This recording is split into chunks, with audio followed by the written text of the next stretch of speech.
نظر لگ جائے تو پھر کیا کریں؟ یہ بھی تو ہے۔ ٹھیک ہے، بچنے کا اپائے ہم نے اختیار کیا، اب نظر بد لگ چکی ہے، اس کا علاج کیا ہے؟ انترو منترو پتہ نہیں کہاں کہاں چلے جاتے ہیں اسی علاج کے لیے،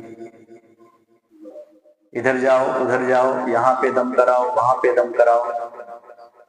ایک بات یاد رکھیے، دم کرانا تو جائز ہے، لیکن ہر ایرو غیرو سے دم کرانا جائز نہیں ہے۔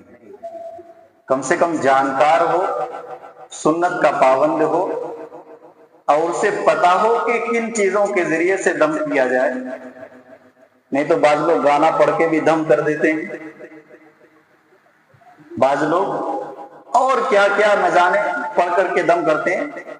ایک جگہ ایک آدمی نے مجھ سے بتایا کہ ایک چھوٹا سا لڑکا بوتل لے کر کے آ رہا تھا آپ کے پاس، میرے ہی پاس، کہا دم کرانے کے لیے، یہاں کی بات کی، اپنے وہاں کی، کہا کہ چھوٹا سے بچے سے میں بوتل لے لیا، اور لینے کے بعد کہا کہ کہاں لے جا رہے ہو؟ کہا کہ مولوی صاحب کے پاس لے جا رہا ہوں دم کرانے کے لیے۔ امی بولی، کہا کہ میں نے ڈھکن کھولا، 2-3 گانا پڑھ کر کے دم کر دیا، اور کہا کہ جا تمہارے امی کو بول دینا کہ مولوی صاحب نے دم کر دیا، تمہارے امی سے بولنا مولوی صاحب نے دم کر دیا۔ اب وہ آیا میرے پاس، کہا کہ میں نے ایسا کیا تو گناہ کیا؟ میں نے کہا گناہ نہیں ہے تو کیا کیا؟ ثواب کا کام کیے۔ کہا کہ وہ بیچارہ آ رہا تھا، پھر اس میں بھی دعا پڑھنے کے بجائے دوسری چیز، اور آپ نے دھوکہ دیا۔ کہا تو مجھ سے غلطی تو بہت بڑی ہو گئی۔ تو کبھی کبھار علم نہ ہونے کی وجہ سے ایسے مذاق کر لیتے ہیں جو شریعت کا حصہ نہیں ہوتا ہے۔ حالانکہ سنت کے اوپر مذاق کبھی بھی نہیں کرنا چاہیے، کبھی بھی نہیں۔ بعض لوگ آپ دیکھیں، کبھی ہم کہتے ہیں کہ بھائی رفع دین کرنے کی حدیث بہت زیادہ، تو مذاق اڑانے لگتے ہیں کہ یہ کیا مچھر مارنا یہ وغیرہ۔ یہ بھی ایک مذاق ہے، سنت کا مذاق ہے۔ کبھی بھی سنت کا مذاق، آپ جب نبی کی حدیث کا مذاق اڑا رہے ہیں گویا کہ آپ نے نبی کا مذاق اڑایا۔ اس لیے کبھی بھی شرعی معاملے کے اندر مذاق نہیں کرنا چاہیے کہ ایسا تم کرتے ہو تو یہ کر دو وہ کر دو۔ بعض نے کبھی کہا کہ تشہد کے اندر آپ انگلی اٹھاتے ہیں تو ایسے کھڑے ہو کر کے بھی انگلی، رکوع میں بھی انگلی ہلاتے رہو پورے نماز کے اندر، یہ بھی ایک مذاق ہے۔ جہاں پر انگلی ہلانے کا حکم جناب محمد رسول اللہ صلی اللہ علیہ وسلم نے دی ہے، آپ فرقہ بندی کے اندر اتنا ملوث ہو گئے کہ آپ نے مذاق کیا تو آپ نے نہیں جانا کہ میں نے کس کی بات کے مذاق اڑایا، اور مذاق کہاں تک پہنچ جاتی ہے۔ لہذا اللہ خیر کرے۔ تو کسی کو نظر لگ جائے نظر بد تو کیا کریں گے؟ ہر ایرو غیرو کے پاس لے کر کے نہیں جانا، ترتیب اپنائیے، کچھ دعائیں یاد کر لیجئے، اور اپنے ہی گھر کے اندر اپنے لوگوں کو دم کیجئے، انشاءاللہ اللہ تبارک و تعالی شفا عطا فرمائے گا۔ سب سے پہلی بات، چاہے وہ بچے ہو یا بڑے ہو، کسی کے اوپر نظر بد ہو جائے یا کسی بھی بیماری کے اندر مبتلا ہو جائے، سورہ فاتحہ پڑھ کر کے آپ دم کیجئے، 7 مرتبہ سورہ فاتحہ پڑھیے اور دم کیجئے، چاہے بچے ہو بڑے ہو۔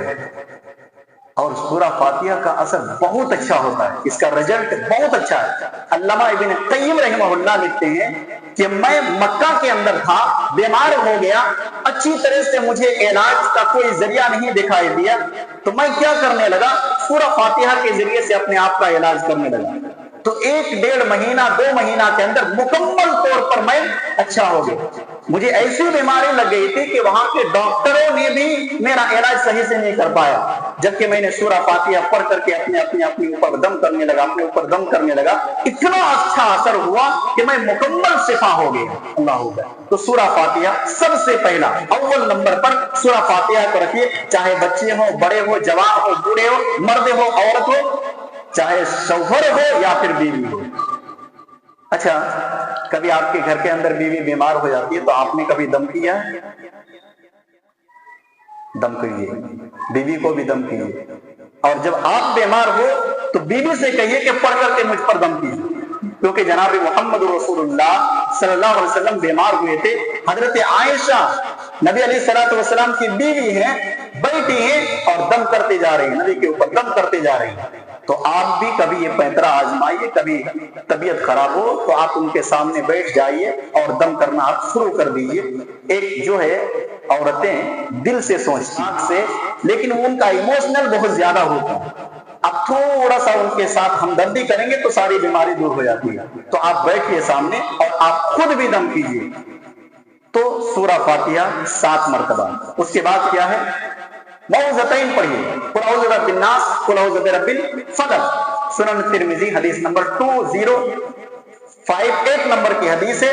راوی حدیث ابو سعید رضی اللہ تعالیٰ عنہ بیان فرماتے ہیں، اللہ کے پیارے نبی جناب محمد رسول اللہ صلی اللہ علیہ وسلم حضرت جعفر رضی اللہ تعالیٰ عنہ کے لڑکے کو بہت جلدی نظر لگ جاتا تھا، تو نبی علیہ الصلوۃ والسلام کے پاس لاتے تھے۔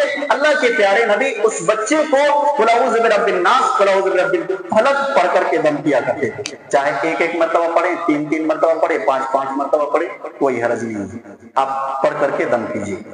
تیسری ایک چھوٹی سی دعا ہے، بخاری شریف حدیث نمبر 3371 نمبر کی حدیث ہے۔ راوی حدیث حضرت عبداللہ بن عباس رضی اللہ تعالیٰ عنہ ہیں، بیان فرماتے ہیں، یتعوذ الحسن والحسین، اللہ کے پیارے نبی علیہ السلام حضرت حسن اور حسین کو ان کلمات کے ذریعے سے دم کیا کرتے تھے، اور نبی علیہ السلام کہا کرتے تھے کہ انہی کلمات کے ذریعے حضرت ابراہیم علیہ السلام اپنے بیٹے اسحاق علیہ السلام اور اسماعیل علیہ السلام کو دم کیا کرتے تھے۔ وہ کلمات کیا ہے، اعوذ بکلمات اللہ التامات من کل شیطان ہامات ومن کل عین لامات۔ بڑی پیاری دعا ہے، اللہ کے نبی بھی اسی کے ذریعے سے حسن حسین کو دم کیا کرتے تھے۔ حضرت ابراہیم علیہ السلام بھی اپنے دونوں لڑکوں کو انہی کلمات کے ذریعے سے دم کیا کرتے تھے۔ اعوذ بکلمات اللہ التامات، میں اللہ کے مکمل کلمات کے ذریعے سے پناہ مانگتا ہوں، من کل شیطان ہامات، ہر شیطان اور زہریلے جانور سے، ومن کل عین لامات، اور ہر نقصان پہنچانے والی نظر بد سے۔ بڑی پیاری دعا ہے، اس دعا کو یاد کر کے اپنے بچوں کو بھی دم کیجیے، بڑوں کو بھی دم کیجیے۔ ایک تیسری دعا، اس کو بھی یاد کر لیجیے۔ حضرت ابو سعید رضی اللہ تعالیٰ عنہ بیان فرماتے ہیں کہ جبرائیل امین نبی علیہ السلام کے پاس آئے اور فرمایا، یا محمد استقیت صلی اللہ علیہ وسلم۔ حضرت جبرائیل نے فرمایا، اے محمد آپ بیمار ہیں؟ کہا کہ نعم۔ نبی علیہ السلام نے فرمایا ہاں۔ تو حضرت جبرائیل نے ان کلمات کے ذریعے سے نبی علیہ السلام کو دم کیا۔ اب اس حدیث سے ایک بات اور ہے کہ چاہے نظر بد لگے یا نہ لگے، کوئی بیماری ہو تب بھی آپ دم کیجیے، کیونکہ جبرائیل امین نے نبی علیہ السلام سے یہ نہیں پوچھا کہ آپ کو نظر بد لگے، پوچھا کہ کیا آپ بیمار ہیں؟ نبی علیہ السلام نے فرمایا کہ ہاں بیمار ہے۔ پھر اس کے بعد حضرت جبرائیل نے نبی علیہ السلام کو دم کیا۔ کیا دعا ہے، بسم اللہ ارقیکا، اعوذ باللہ من کل شیء یؤذیکا، من شر کل نفس او عین حاسد، اللہ یشفیکا، بسم اللہ ارقیکا۔ بہت بڑی دعا نہیں ہے، اگر یاد کر سکتے ہیں تو یاد کر لیجئے، بڑی پیاری دعا ہے، اور اس کے ذریعے سے آپ دم کیجئے۔ یہاں پر بڑے نبی علیہ السلام کو حضرت جبرائیل نے دم کیا، تو چھوٹے بچے نہیں، بڑوں کو بھی، چاہے شوہر ہو، بیوی ہو، یا پھر آپ کے ماں باپ ہو، کسی کو بھی آپ دم کر سکتے ہیں۔ بسم اللہ ارقیکا، اعوذ باللہ من کل شیء یؤذیکا، من شر کل نفس او عین حاسد، اللہ یشفیکا، بسم اللہ ارقیکا۔ میں آپ کو دم کرتا ہوں اللہ کے نام سے، بسم اللہ ارقیکا، اعوذ باللہ من کل شیء یؤذیکا، ہر اس تکلیف دہ چیز سے جو آپ کو تکلیف دی رہی ہے، من کل شیء یؤذیکا، من شر کل نفس او عین حاسد، ہر نفس سے، بری نفس سے، اور ہر حسد کرنے والی نظر سے آپ کو دم کرتا ہوں، آپ کو اللہ کی پناہ میں دیتا ہوں، اللہ یشفیکا، اللہ آپ کو شفا دے، بسم اللہ ارقیکا، میں اللہ کے نام پر آپ کو دم کرتا ہوں۔ یہ 3-4 چیزیں آپ یاد کر لیجئے، کسی کے پاس جانے کی ضرورت ہی نہیں پڑے گی انشاءاللہ۔ سورہ فاتحہ، قل اعوذ برب الناس، قل اعوذ برب الفلق، اعوذ بکلمات اللہ التامات من کل شیطان ہامات ومن کل عین لامات۔ چوتھی دعا، بسم اللہ ارقیکا، اعوذ باللہ من کل شیء یؤذیکا، من شر کل نفس او عین حاسد، اللہ یشفیکا، بسم اللہ ارقیکا۔ اللہ رب ذوالجلال سے دعا ہے، الہ العالمین ہم تمام مسلمانوں کو نظر بد سے بچنے کی توفیق عطا فرمائے۔